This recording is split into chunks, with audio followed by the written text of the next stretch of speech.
सपना बड़ा देखेंगे तो मुश्किलें भी लाख आएंगी, लेकिन वो मंजर भी खूबसूरत होगा जब कामयाबी शोर मचाएगी।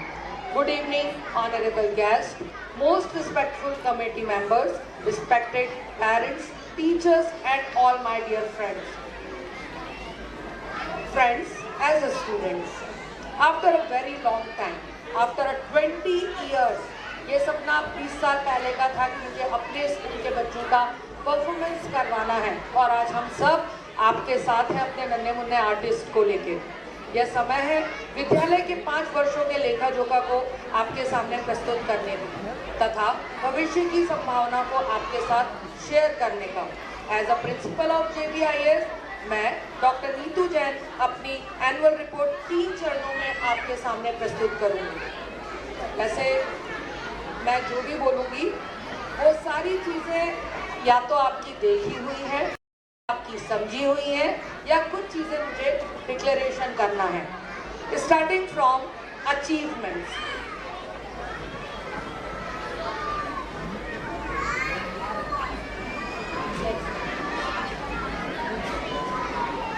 इस वर्ष का हमारा सबसे बड़ा अचीवमेंट रहा क्लास 10th की मान्यता प्राप्त करना। जी हाँ, इस साल हमारा स्कूल अप टू 10th हो गया है। Thank you so much. और ये भी हम लोग 2 साल पीछे इसीलिए हुए क्योंकि कोविड के कारण पोर्टल पर कहीं पर भी ऑनलाइन नहीं हो पा रहा था। तो पॉजिटिवली मान्यता क्रमांक हमारा 532838 है। पोर्टल पर अब हम लोग अप टू 10th तक प्रॉपर रजिस्टर्ड है। हमारे विद्यालय का दूसरा achievement board classes class 5, class 8 and class 10th में 100% लास्ट ईयर रिजल्ट रहा। Class 10 only 5 students are there, जिसमें फर्स्ट लिया सृष्टि बिरला ने विद 84%, क्लास 8 ओनली 8 स्टूडेंट्स, जिसमें कोमल मीना ने टॉप किया 87.60, and from class 5 21 student are appearing and Kavya Dubey 86.20% से टॉप किया।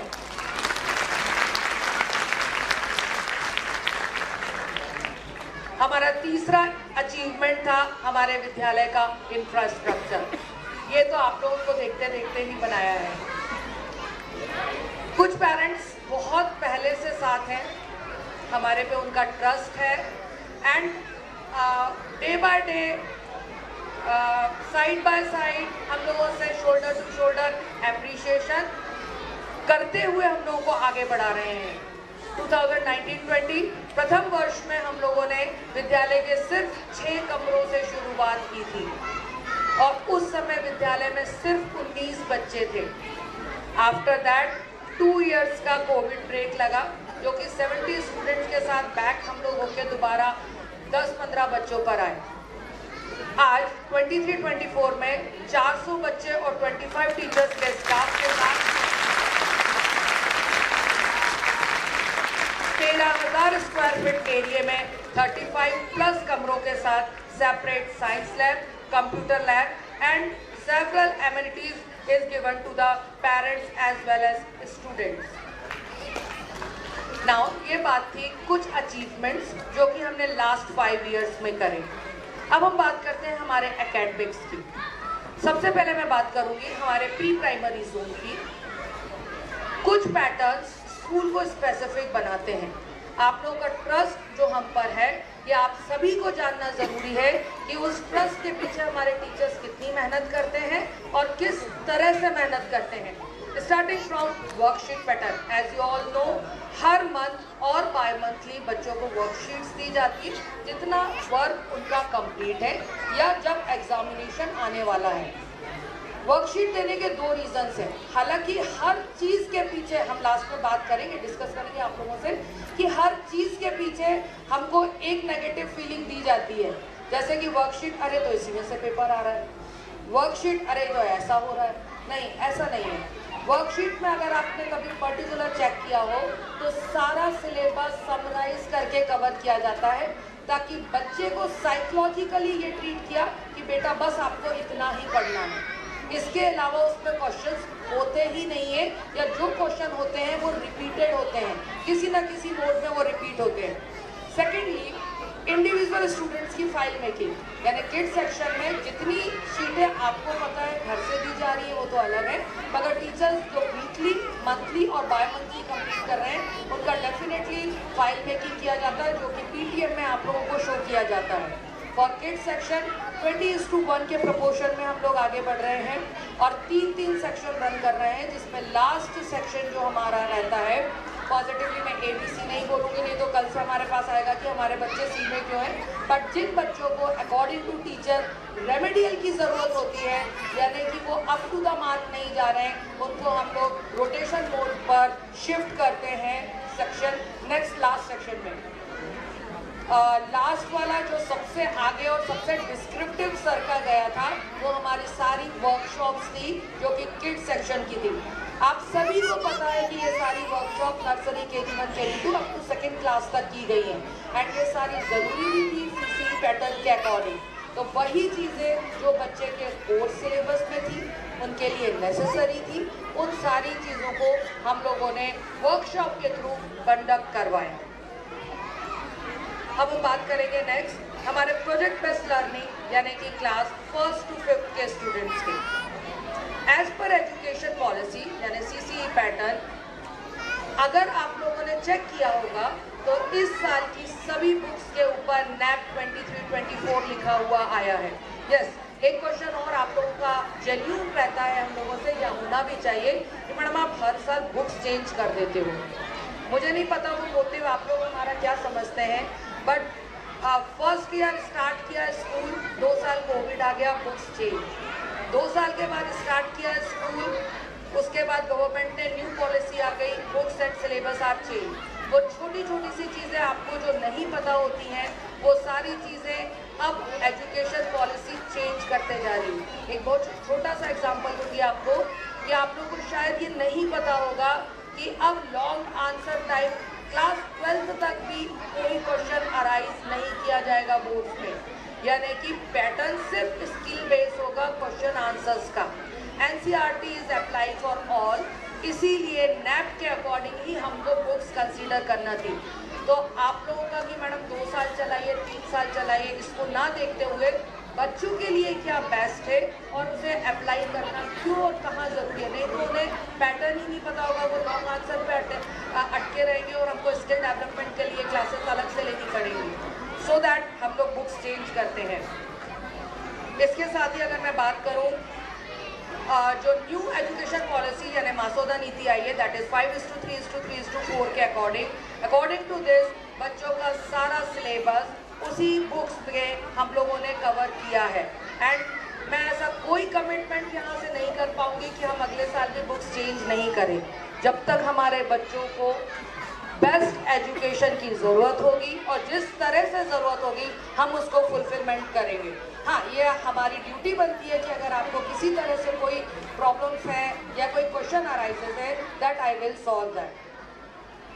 देन फ्रॉम हायर क्लासेस अगर हम डिस्कस करें तो हम लोगों के स्कूल में कुछ एक नया पैटर्न हम लोगों ने अप्लाई करा था जो सक्सेसफुल रहा।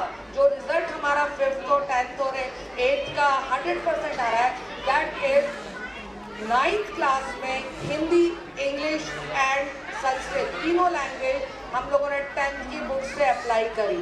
यानी बच्चों ने हमारे 9th की बुक्स ली ही नहीं, बच्चों ने 10th की बुक से ही पढ़ा, सो दैट 9th में एज वेल एज 10th में 2 इयर्स उन्हें लैंग्वेज पर कमांड आया। इससे हमको अदर सब्जेक्ट्स के लिए 2-2 पीरियड्स मिले इस साल कवर करने के लिए और बच्चों की भाषा में सुधार हुआ। अगेन ये हमारी पॉलिसी थी बच्चों का परसेंटेज को आगे बढ़ाने की। हमारा एक मेगा अचीवमेंट करें तो इस साल हमने स्टूडेंट डायरी ऐप को फॉलो किया।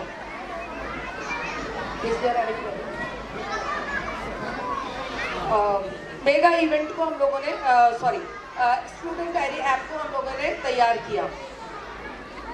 शुरू में हमको लगा कि स्टूडेंट डायरी शायद आप लोग उस चीज़ को, क्योंकि ये बहुत बड़ा टास्क था कि हम लोग फिजिकल डायरी को हटा के, यानी हर पेरेंट्स की एक ही रिक्वेस्ट रहती है, आप लोग लिख के दीजिए, आप लोग होमवर्क करवा के दीजिए, हर बच्चा लिख नहीं पा रहा है, आज बच्चा लाया नहीं है, मेरा बच्चा आया नहीं है, XYZ so many problem. Student ID app से ये सारी प्रॉब्लम एक साथ सॉल्व हुई। इनिशियल में दिक्कत ये था कि आप लोगों को उसको किस तरह से वर्किंग पे लेना है नहीं पता था, बट आप सभी पेरेंट्स ने बखूबी हमारा साथ दिया और इस तरह से हम उस वर्किंग पर आज भी प्रॉपरली चल रहे हैं, जिसमें आपको homework, alert notice, event list, photos, PDF, assignment teachers properly carry कर रहे हैं। इसी के साथ इस साल हमारी पूरी बिल्डिंग फुली वाईफाई जोन बनी है एंड EPPX। एक क्वेश्चन अगेन होना चाहिए कि बच्चों को वाईफाई की ज़रूरत पड़ेगी ही क्यों, बट टेक्निकल ग्राउंड पर टीचर्स जिस तरह से प्रोजेक्टर से वर्किंग कर रहे हैं उसके लिए इस चीज़ की ज़रूरत हम सभी को डेफिनेटली पड़ेगी।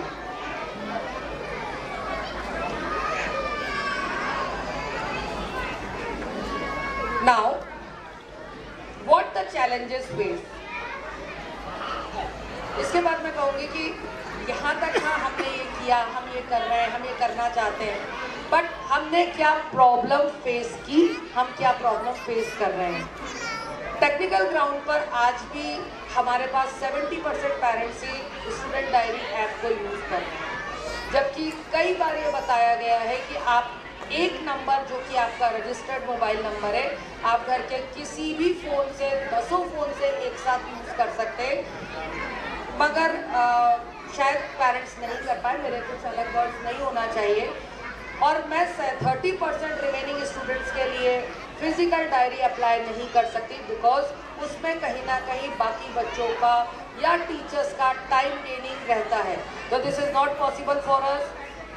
सेकेंडली, आफ्टर कोविड सभी बच्चों, हमें ये मानना चाहिए कि हमारे बच्चे कहीं 1 स्टेप बैक गए हैं। अगर पेरेंट्स जिन्होंने ये बात मानी कि हमारे बच्चे का बेस थोड़ा सा वीक है, शायद ये उस पर एक्स्ट्रा वर्किंग कर रहे हैं, घर में सपोर्ट कर रहे हैं, बट उसके लिए हर बार टीचर्स को ब्लेम नहीं करते। बट प्रॉब्लम हमारे साथ ये आती है कि हर PTM में 10 to 20% पेरेंट्स सिर्फ और सिर्फ टीचर्स को ब्लेम करते हैं, जैसे कि टीचर्स को कोविड में हम लोगों ने पढ़ाना था। नेक्स्ट, अगर हम बात करें असाइनमेंट की, ये बहुत जेन्युइन चीज़ है जो आप लोगों को पता होगा कि हाँ हमने से कहीं ये प्रॉब्लम अराइज थी, और मैं इस मंच से आप लोगों से सिर्फ ये रिक्वेस्ट करना चाहूँगी कि वी आर टीचर्स, हम जो भी डिसीजन ले रहे हैं वो टाइम वेस्ट के लिए नहीं ले रहे हैं, कहीं ना कहीं बच्चों के लिए वो चीज़ ज़रूरी है। हम अपने बच्चों को दूसरों से पीछे नहीं रख सकते। CC में असाइनमेंट्स ज़रूरी है, इसीलिए स्कूल असाइनमेंट्स दे रहा है। अगर आप असाइनमेंट्स की बात करें तो हमारे पास वर्किंग में था, जिस दिन मैं वोट डालने गई थी तो बोले शायद कोई मुझे बाय फेस नहीं जानते थे, मैंने बोला JB में डालें या सेकेंड स्कूल में डालें, XYZ स्कूल में। नहीं, JB में नहीं डालना चाहिए, वहाँ तो बहुत एक्टिविटी होती है या वहाँ असाइनमेंट बहुत होता है। एंड मैं बहुत आराम से सोच रही हूँ कि इस JB में बहुत एक्टिविटी होती है, एंड ये अभी की बात है चुनाव के दिन की। देन क्यों होती है, मेरे जो पेरेंट्स मेरे साथ हैं वो भी यहाँ पर हैं, एक्चुअली उनसे बात, उन्होंने बोला नहीं वहाँ एक्टिविटी होती है तो ज़रूरी भी है। अब आप बताइए, CC में 10 मार्क्स के असाइनमेंट इज़ नेसेसरी, जो बच्चों को अपना स्टैंडर्ड बढ़ाने के लिए, अपना परसेंटेज बनाने के लिए कंपलसरी है या ज़रूरी भी है। हमारा फर्स्ट आता है ऐसे 1 यानी कि असाइनमेंट, देन सेकेंड असेसमेंट जाता है हमारा test, then quarterly exam, then third assessment, then test, then half yearly exam, then fourth assessment and final exam. यानी साल भर में आपने 3 असाइनमेंट्स करवाए, उसमें भी आप लोगों को लगता है कि हम ये काम क्यों करवा रहे हैं, सारा काम हमारे ऊपर आ रहा है। बट अगर आपने वर्कशॉप्स को बहुत प्रॉपरली देखा होगा तो जितने एफर्ट्स आपने एक बच्चे के लिए लगाए, सारे टीचर्स ने सारी वर्कशॉप के लिए उससे डबल एफर्ट्स लगाए। कोई भी workshop 1 day on the spot arrange नहीं होती, उसके लिए टीचर्स एफर्ट डालते हैं, 15 डेज एक एक चीज़ बनाई जाती है एंड देन आफ्टर बच्चों को वो सिखाई जाती है। जैसे बहुत कॉमन चीज़ थी किचन यूटेंसिल्स, मुझे नहीं लगता कि हम में से कोई भी अपने बच्चों को ये बताएंगे कि छन्नी को क्या बोलते हैं, डैश को क्या बोलते हैं, बट टीचर्स उसके लिए कोशिश कर रहे हैं। फिर सेकेंड डे पूछ रहे हैं तो व्हाट आई रिक्वेस्ट कि अगर हम लोग कुछ चीज़ अरेंज करते हैं तो प्लीज़ आप लोगों से रिक्वेस्ट है कि आप उस चीज़ को समझें, बच्चे को पार्टिसिपेट करवाएं, बिकॉज सारी फोटो में सारे क्लासेस में only 20 to 30% students are participating, not the 80%। अगर ये मौका 80% का रहता कि 80% कर रहे हैं, 20% को प्रॉब्लम होगी, मगर हमारे पास तो 20% करते हैं, 80% को प्रॉब्लम रहती है, क्योंकि उनके पास टाइम ही नहीं है, या तो उनके बच्चों के पास टाइम नहीं है, उनके बच्चों के लिए टाइम नहीं है, या हमारे लिए टाइम नहीं है, हम एक्स्ट्रा करवा रहे हैं। बहुत आसान होता है क्लास में, स्कूल में 6 पीरियड लगाना, मैडम क्वेश्चन आंसर लिखवाओ, याद करवाओ, ख़त्म करो।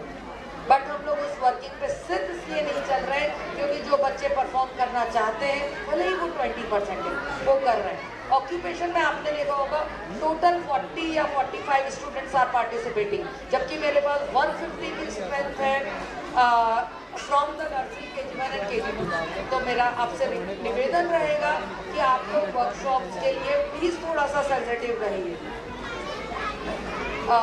थोड़ा सा शायद मैं थोड़ा ज़्यादा बोली आप लोगों के लिए, बट इस मंच से बताना ज़रूरी था। नाउ हम लोग दोबारा आते हैं विजन 21 पर। मैंने अपनी स्पीच स्टार्ट करी थी after a very long time. 2 चरणों में ये बात थी। नंबर 1, 20 साल बाद अपना मंच मिला। नंबर 2, 21 में यानी 2019 में दिसंबर में हम लोगों ने मीटिंग रखी थी, जो पेरेंट्स स्टार्टिंग से जुड़े थे, मीटिंग रखी थी, और उसमें ये बोला था कि विजन 21 हमारा कैसा होगा, जिसमें हमने बोला था हम 9000 स्क्वायर फीट एरिया कवर करेंगे, जिसमें हमने बोला था एफिलिएशन को हम अप टू 10th क्लास देंगे, इंग्लिश और मैथमेटिक्स की लैब पूरी करेंगे, कंप्यूटर लैब को सेपरेट करेंगे, कैमरा सर्विलेंस लगाएंगे एंड JBIS का मोबाइल ऐप करेंगे। आप देख सकते हैं ईच एंड एवरीथिंग, सारी चीज़ें जो विजन 21 की मीटिंग में आप लोगों को बोली गई थी, वो हम लोगों ने बखूबी पूरी करी। नाउ विजन 25, अब मैं आप लोगों को नेक्स्ट विजन देना चाहूँगी इस मंच से, जिसे हम डेफिनेटली पूरी करेंगे। नंबर 1, नेक्स्ट ईयर हम लोग 11th class PCM and PCB खोलने जा रहे हैं, यानी maths and bio faculty 11th class की ओपन होगी।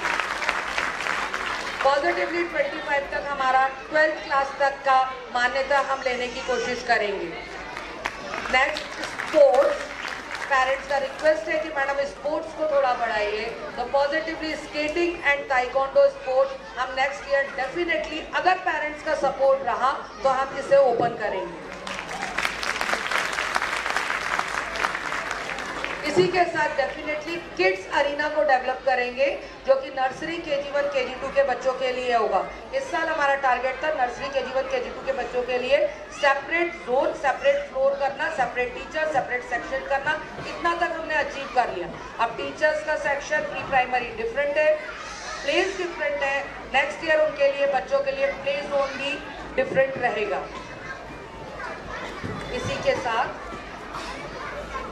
मेरे सारे बच्चों की तरफ से मैं आप सभी का धन्यवाद देना चाहूँगी कि आप लोगों ने पेशेंसफुली इस JBIS की स्पीच और एनुअल रिपोर्ट को सुना। नाउ मुखिया मुखसो चाहिए खान पान में एक, पाले पोसे सकल अंग, तुलसी सहित विवेक। अर्थात तुलसीदास जी कहते हैं कि जिस प्रकार मुख खाना पीना का काम अकेले करता है, लेकिन वो जो भी खाता पीता है, शरीर के सारे अंगों का पालन पोषण उससे होता है, उसी प्रकार मुखिया ऐसा होना चाहिए कि वो जो भी काम करे उससे सभी का पालन पोषण बराबरी से हो सके। So I would like to call director sir, please come on the stage for giving the vote of thanks.